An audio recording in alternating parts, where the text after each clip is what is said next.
Mengenai jumlah takbir zawaid di dalam sholat idain terdapat dua pendapat. Ada dua pendapat. Pertama, pendapat yang mengatakan bahwa takbir zawaid itu 7 dan 5. Yani sesudah takbiratul ihram membaca 7 kali takbir pada rakaat pertama dan 5 kali takbir pada rakaat kedua setelah takbir intiqal. Kedua, itu pendapat yang pertama ya. Takbiratul ihram 7, kemudian 5 kali setelah takbir intiqal. Pendapat yang kedua adalah pendapat yang mengatakan bahwa takbir dalam sholat idain itu satu-satu. Nah, ini. Yaitu takbir dalam sholat idain dilakukan 1 kali pada rakaat pertama dan kedua, sebagaimana halnya sholat biasa seperti sholat Jumat dan lain-lain. Tidak ada dua pendapat. Baru kalian terhenyak. Pendapat pertama, kita lihat pendapat pertama. Takbir zawaid berjumlah 7, 5. Berlasan pada hadis-hadis yang diriwayatkan Ahmad, Abu Dawud, At-Tirmidzi. Ada 3 hadis ya. Nanti kita buka. Ahmad, Abu Dawud, At-Tirmidzi.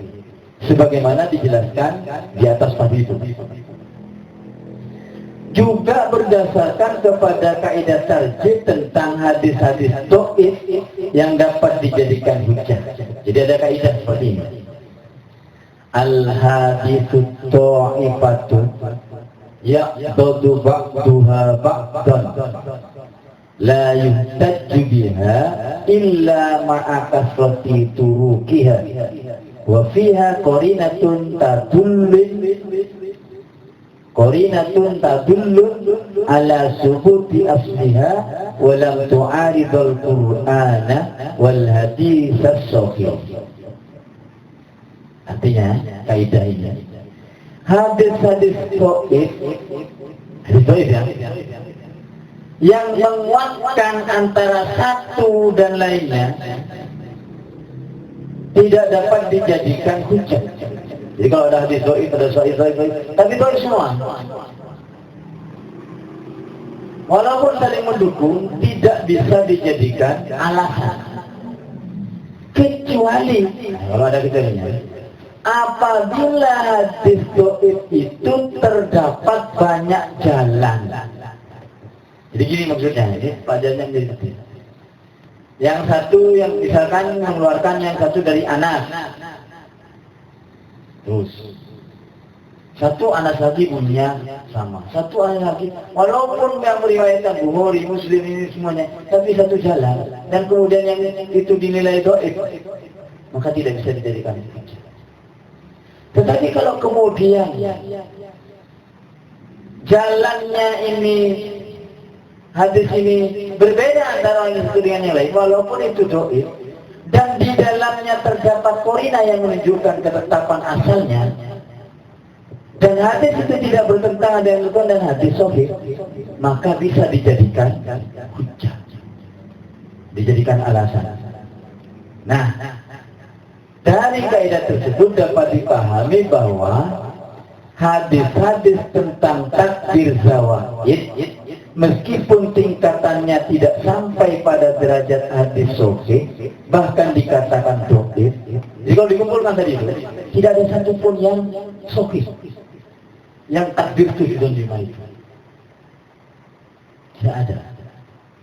Tetapi karena jalan riwayatannya banyak, dan ada korina yang menunjukkan bahwa hadis yang satu dengan yang hadis yang saling menguatkan, dan terdapat banyak jalan, maka dia terangkat hadis ini menjadi marfu.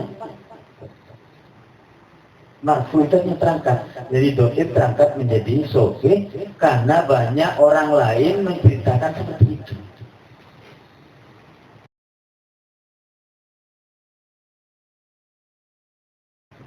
Ini yang perlu dikaji oleh kader-kader. Menurut Muhammadiyah Jawa Barat, yang dimaksud as-sunnah as-sahihah dalam definisi ad-din adalah hadis sahih. Sedangkan hadis hasan, baik hasan lidzatihi karena zatnya atau hasan karena hadis yang lain, tidak termasuk hadis sahih. Definisi adil yang tadi putuskan oleh Majelis Hadis pada tahun 1940 itu adalah sebagai berikut. Ini ketika pada tahun-tahun itu. Ad-dinu, apa yang dimaksud dengan din?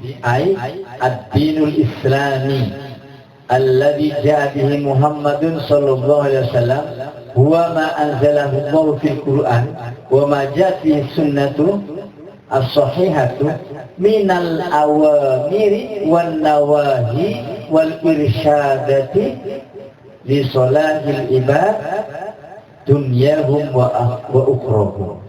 Agama yang maksud adalah Islam adalah agama yang dibawa oleh Nabi Muhammad, ialah apa yang diturunkan Allah di dalam Al-Quran dan yang tersebut di dalam sunnah yang sahih saja, berupa perintah-perintah dan larangan-larangan serta petunjuk untuk kebaikan manusia di dunia dan akhirat. Mereka hanya membatasi sampai yang sahih. Dan beliau tidak sholat sunnah baik sebelum maupun sesudahnya. Ini yang ditanyakan tadi. Tidak sholat sunnah baik sebelum maupun sesudahnya. Tapi kalau sholat itu dilaksanakan di dalam masjid, yang dimaksud adalah sholat hari raya itu tidak punya sholat sunnah qobliyah dan ba'diyah. Adapun sholat tahiyatul masjid itu sholat sunnah khusus di luar yang dimaksud sebelum dan sesudah sholat. Jadi tetap disunahkan apa saja keadaannya ketika kita masuk masjid melakukan tahiyatul masjid. Paham? Jadi maksud tanpa sholat sunnah sebelum dan sesudahnya adalah sholat yang mengiringi sholat itu. Bukan sholat sunnah yang dimaksud secara khusus. Apakah antara takbir yang satu ke takbir yang lain ada bacanya? Tidak ada. Hanya ada beberapa kaidah setelah takbiratul ihram membaca kita yang terpendek, lalu takbir ditambah ya Allahu Akbar, kemudian membaca subhanallahil malakut dan seterusnya, kemudian Allahu Akbar, Allahu Akbar, berikutnya tidak ada bacaan apa-apa.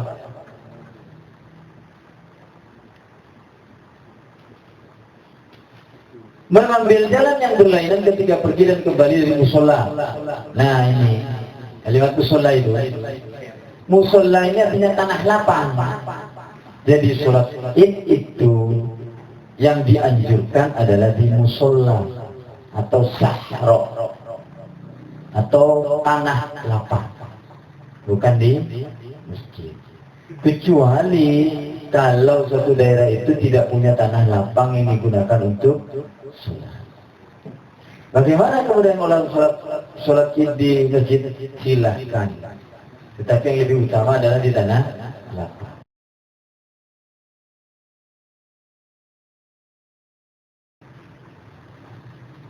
Lafaz takbir hari raya. Nah ini lafaz takbir ini banyak. Lafaz takbir seperti disandarkan kepada Ibnu Mas'ud, Umar bin Khattab dan Ali bin Abi Thalib, diantaranya adalah sebagai berikut. Allahu Akbar, Allahu Akbar, la ilaha illallah, wallahu Akbar, Allahu Akbar walillahil hamd. Artinya Allah Maha Besar, Allah Maha Besar, tiada Tuhan melainkan Allah, dan Allah Maha Besar, Allah Maha Besar, bagi Allah segala puji. Berdasarkan hadis riwayat Ibnu Abi Syaibah, Musannaf, Tahqiq, Kamal dan seterusnya. Ucapan Allahu Akbar dalam takbir id pada redaksi hadis di atas jelas hanya diucapkan 2 kali, tidak 3 kali. Lafal takbir id sesuai hadis riwayat Abu Razak dari Salman dengan syarat yang sahih mengatakan takbiru Allahu Akbar, Allahu Akbar, Allahu Akbar kabira. Begitu, yang 3 kali ini. Allahu Akbar, Allah akbar, Allahu akbar kabira. Begitu. Dan tidak ada aturan bertakbir situ ngomongnya situ lain nono. Setelah situ samunya nono lain ada. Dapat dari mana itu? Jadi semua sama-sama ikut. Yang pegang mic maupun tidak pegang mic, yang pegang mic takbir semua. Apalagi Allahu Akbar, Allah. Ini tambah rumit ini kalau sudah takbir menyebut nama Allah kemudian sampai gedung ini. Ini. Takbir ini kan. Idza dzukirallahu wajilat qulubuhum. Apabila disebutkan nama Allah bergetarlah hatinya. Ini yang saya bergetar oleh gunung. Bukan hatinya yang bergetar. Majelis Taklim Muhammadiyah melalui muktamar yang berlangsung sekian memilih menggunakan lafaz takbir dengan ucapan Allahu Akbar 2 kali. Yang 3 kali tadi ada hadisnya, yang 2 kali ada hadisnya. Kita memilih yang 2 kali. Silahkan jangan jauh 2 kali deh. Ada. Yang 2 kali kita memilih yang 2 kali karena hadisnya lebih. Bisa dipahami? Adapun ucapan takbir yang kedua yaitu Allahu Akbar kabira walhamdulillahi katsira dan seterusnya sampai walau karihal kafirun dan lain-lain. Kemudian dituliskan dengan la ilaha illallah wahdah dan seterusnya sampai wa hazamal ahzaba wahdah. Sampai itu. Sementara ini kami belum menemukan dasar atau dalil yang secara jelas menuntunkan bertakbir hari raya dengan lafaz seperti itu. Belum ketemu.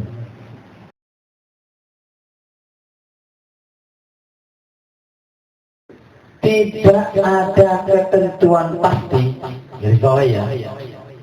Tidak ada ketentuan yang pasti tentang kapan saja takbir dikumandangkan.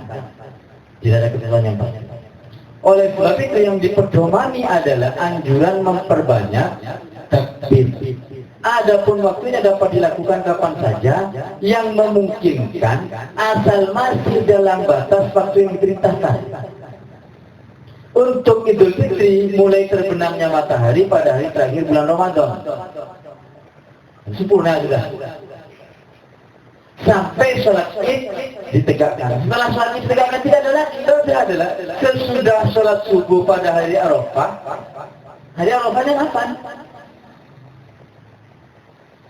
Puasa Arafah tanggal 9. Gitu. Di hari Arafahnya tanggal 9. Iya kan? Tanggal 10-nya sudah masuk hari raya Idul Adha sampai akhir hari Tasyrik.